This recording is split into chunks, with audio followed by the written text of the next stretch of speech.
Good evening, everybody, and welcome to the GSMC Hockey Podcast, presented by the GSMC Sports Network. I'm your host, Garrison McDaniel, and we have a great show for you guys today. Of course, the Game 6 of the Stanley Cup Finals is going on currently, as the Edmonton Oilers currently hold a 2-0 lead on the Florida Panthers. That is going to be our fifth and final segment, talking about the live reaction that I have to that game, as it looks like the Oilers could be just 30 minutes away from forcing a Game 7 out of a 3-0, out of nothingness. Very impressive what the Edmonton Oilers are doing. We've talked about momentum for the last week that the Oilers have had, and it truly is changing this entire series. But before we get into all of that, our first segment of the night, we'll be talking about the NHL Goalie Carousel and how many goaltenders can be on the move this offseason, who needs one, and as we had a couple of trades for goaltenders earlier in this week, we'll talk about how they affected the market a little bit. Our second segment, we'll be talking about, should Connor McDavid win the Conn Smythe even in a loss? And it doesn't seem likely now that the Oilers will lose this series, as, this is insane what they're doing. But if the Florida Panthers were able to come back, I think that is a fantastic conversation that we could have before Game 6 finishes. The third segment of the night, we'll be talking about just trade rumors for other players, position players that I've seen, and talk about where I can maybe see them ending up, what their difficulties are, and what they would warrant in a trade. And then the fourth segment, we'll be talking about the Panthers' line switches going into this Game 6, how they will affect the game, and if they will help the Florida Panthers. Of course, I did write that segment before this game started, so I've seen it be true and false at the same time, what I will be talking about.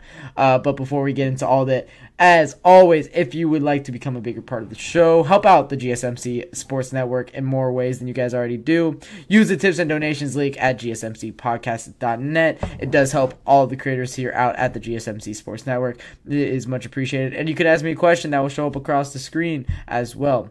Use the gsmcpodcast.net tips and donations link for that. With that being said, we're going to get right into our first segment of the night, talking about the NHL Goalie Carousel is what I'm calling it, because it seems like there are going to be a lot of guys that move around. Of course, earlier this week, we saw Jacob Markstrom. We already talked about that. And we saw Darcy Kemper, who was the return for the Pierre-Luc Dubois in Washington. Let's see.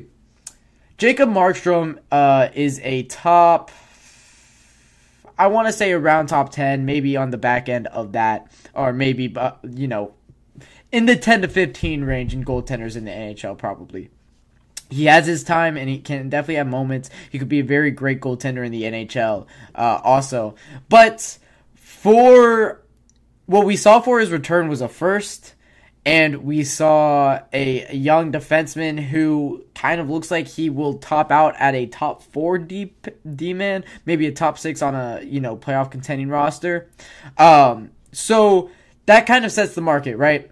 We know who was better than Jacob Markstrom, and we know who was worse than Jacob Markstrom. We saw Darcy Kemper warrant a Pierre-Luc Dubois in return, although that is, you're looking at Pierre-Luc Dubois as the worst contract in the NHL, possibly. It's definitely a top 5 worst contract in the NHL, getting paid over $8 million he only produced 40 points last season in 82 games played. He was also a minus 20 as well, so we're seeing the returns that these trade pieces or these goalies warrant, and it does beg the question for the goaltenders that we know will be on the move this season. We know the Bruins are going to decide to go with Jeremy Swayman. So that means Linus Ullmark will be on the move this offseason. They want to get something back for Linus Ullmark, and they don't need this. Linus Ullmark is way too good of a backup goaltender in the NHL, basically. So for the Boston Bruins, what feasibly can they get in return? Well, I would say Linus Ullmark is better than Jacob Markstrom. So he would get a bigger return. But what does that look like? Is that a first this year? I don't know. A future first has so much, it's just so much different weight in the NHL nowadays than a current first is, because we see the prospects, we kind of, we've gone through the motions, we know that these are the ones that would affect teams sooner than later, right, and the teams just don't know what they're getting in future drafts. So a current first means a lot more. So for Jacob Markstrom to get a future first, a 2025 first, that does, it's also a New Jersey Devils first, which with Jacob Markstrom, that should be in the 20s, hopefully, for the New Jersey Devils. I don't think that it's a first this year. Linus Ullmark is a fantastic goaltender, but maybe not a first this year.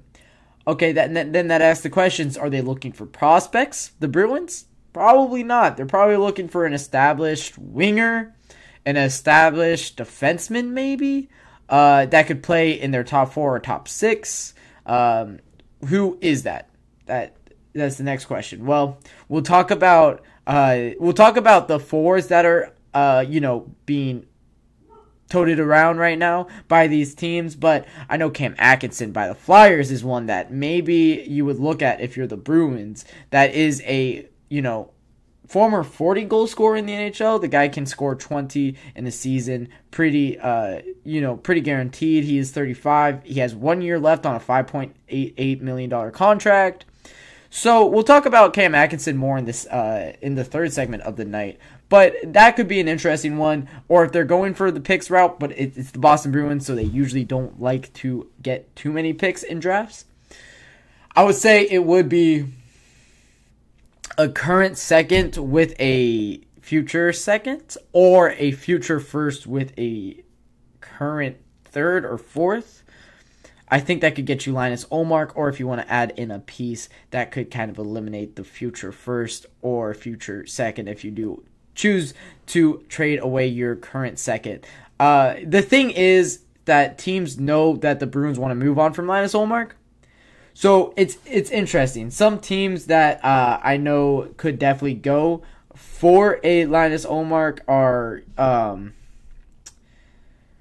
some teams that could go for a Linus Ullmark are the Ottawa Senators, who are rocking Joonas Korpisalo right now. Maybe a Colorado Avalanche, who has Alexander Georgiev. Maybe a Vegas Golden Knights, if they don't believe in Adin Hill anymore, because he did have not that great of a season. Maybe a Utah team who, they really don't have a goaltender right now.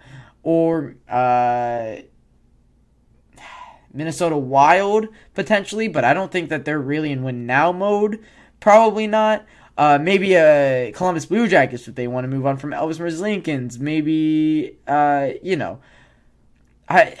don't know anybody else off the top of my head. Maybe a Toronto Maple Leafs if they don't believe in Ilya Samsonov anymore. But they do have Joe Woll, who could also be on up. So these are the teams that are kind of looking for goaltenders. I know Ottawa will definitely go out and get a goaltender. They did not enjoy how Joonas Korpisalo played. He was statistically the worst starting goaltender in the NHL this past season. So they definitely want to move on. Maybe the Blue Jackets want to move on with how awful Elvis is playing with his $5.7 million contract. That's looking like one of the worst contracts that the NHL has right now.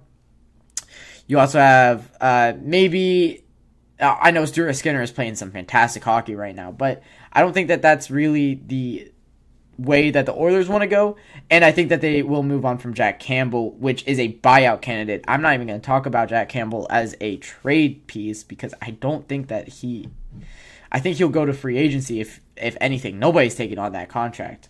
So other guys that could also go, you also are looking at a UC Saros from Nashville.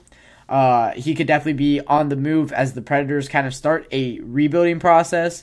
They were the 8th team in the West this season. They got absolutely trounced they didn't actually get trounced. They lost in 6 to the Canucks and kind of kept it close in that series. But you also have Philip Gustafsson, Elvis Merzlikins, Joe Woll. You have Alexander Georgiev, who could also be on the move. But the teams that seem like they really want a goaltender, this is according to Tyler Yaremchuk, it is the Toronto Maple Leafs, Ottawa Senators, Colorado Avalanche, and then you also have the Columbus Blue Jackets, who could be on the look for a goaltender. So those 4 teams look like they'll be in the market, and there is a lot of goaltenders who can be used by these teams. It'll be interesting to see the return. Another big point of topic here is nobody's going to take on Elvis Merzlikins' contract. So how much are the Blue Jackets really willing to give up in a goaltending, because they also have Daniil Tarasov, who is a young goaltender, 24 years old, who's playing really well. You have Jet Greaves, who just kind of carried the Monsters to the AHL Calder Cup semifinals. He had like the best goals against average in the AHL in the playoffs. So you have a bunch of young names who can be NHL ready, and then you have Elvis Merzlikins. So only one of these guys can be the backup. And I guarantee you they don't want Elvis to be a backup goaltender. So what does that look like for him? Well, I could see him hitting the waiver wire here soon. I don't think a team will claim him. Is he a buyout candidate? I don't know. Do the Jackets have to give up like a 5th-round pick for somebody to take on his contract? That could also be an interesting twist as well. So it's the Blue Jackets are one of the more interesting teams in the goalie carousel, is what I'm calling it. You have a team that has a lot of pieces, and Don Waddell has made it clear ever since he started this, or since he took over the general management role in Columbus, he's made it clear that he wants to win sooner than later. He said that the Blue Jackets have the pieces, but you're going to see 6 new names in the lineup. What that looks like is still to time will tell. You could imagine that a David Jiricek is ready. You could imagine that maybe a Gavin Brindley is ready for NHL hockey. Of course, you're also relying on guys like Kent Johnson, David Jiricek, or I already said David Jiricek. You're relying on guys like Kent Johnson, Adam Fantilli, Cole Sillinger, Kirill Marchenko to take this next step. So for the Blue Jackets, they're really looking for a goaltender, and you could kind of say the same thing with the Ottawa Senators. Of course, Tim Stützle, Brady Tkachuk, these young pieces that the Ottawa Senators are looking to build around. You also have on the blue line Josh Norris, who is a fantastic defenseman. I believe they have Jacob Chicherin still for next season, who is a fantastic piece for them. So they feel like they're a goaltender away. They feel like they're in a very similar spot to the Devils. This season, they very much underperformed with a great team. And they're ready to turn it around because of poor goaltending is why they underperformed. That's what they believe. So, and I can understand that from the Ottawa Senators' perspective. You had Claude Giroux playing well. You had Brady Tkachuk playing well. You have Tim Stützle playing well. You have your defense playing well. You go out and get Chicherin from the Arizona Coyotes in a blockbuster trade. He started playing well. And then you're just giving up a lot of goals because you have Jonas Korpisalo, who was kind of a sieve in the net this past season. So the Ottawa Senators are definitely frustrated with their goaltending situation. And then the Toronto Maple Leafs, man, they haven't been able to figure out goaltender for as long as I've been alive. I swear, their last goaltender that worked out was the polar bear. In the 90s. I mean, or not the polar bear, the dog. I don't know why his name is escaping me, the Toronto Maple Leafs goalie. But I'll definitely figure that out during my break, and then I'll get it for the second segment. But that's annoying me. It's escaping my mind. But for the Toronto Maple Leafs, they feel like they have a core. They're the Dallas Cowboys of the NHL. I say it so often. You have,